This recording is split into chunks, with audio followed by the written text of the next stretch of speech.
Hey guys, so what we'll talk about quickly and simply here is just something to consider before purchasing your red light therapy panel. A lot of options on the market. It all seems kind of Latin or Greek. So buying can be very frustrating. Uh, so, in this easy topic, we're just going to compare size. Now, clearly, there's a lot more variables in play than simply size, but it is important to note that in this case, size does matter. So, size can be from something really small like this for very focused treatment to larger panels like these.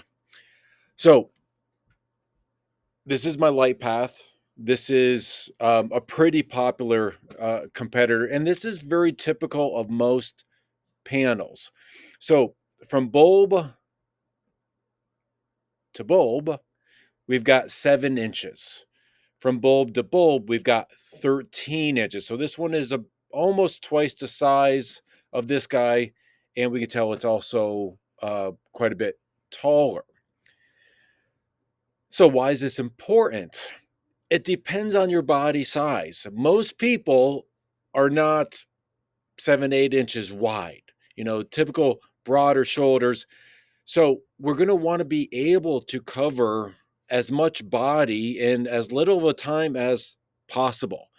So really, for most people, if they were to get this panel, they'd have to do half their body in one session and then move the panel over and do the other half of their body. So what may seem, if you were just comparing cost, this is a better value. It costs less money. But then again, if I have to double this up, now I'm paying way more than the light path.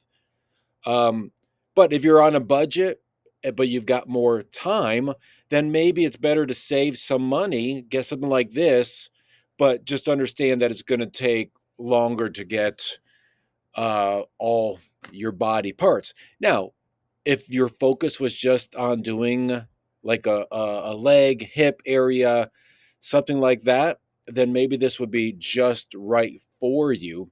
But really important to consider this before buying. So when we look at like the cost, we if we're just looking at size, we can simply go by cost per square inch.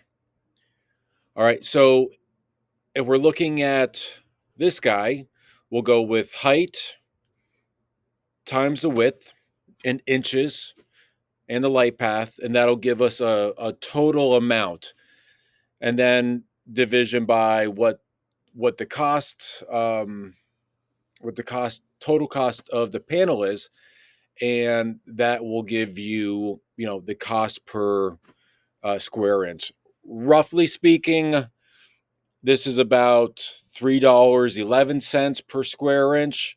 This one is about 5.38 per square inch. So for size wise, this is definitely the better bang for the buck. Uh, but again, there's a lot of other variables. There's a lot of other factors involved in choosing the panel that's right for you. But in this case, all we're going to do is look at size. So if you had one company that you're like, I want to buy from this company, but then you're comparing their smaller devices to the bigger ones, you may want to look at what's going to give you the most bang for the buck. Or if you're looking at two similar brands, and maybe there's a slight difference in cost, or they're very close in cost, but all things considered, they're all similar except one is bigger than the other, then you may think, hey, it's worth me spending a little bit more money and saving myself uh, time and frustration from having to move it around. So simple, size matters.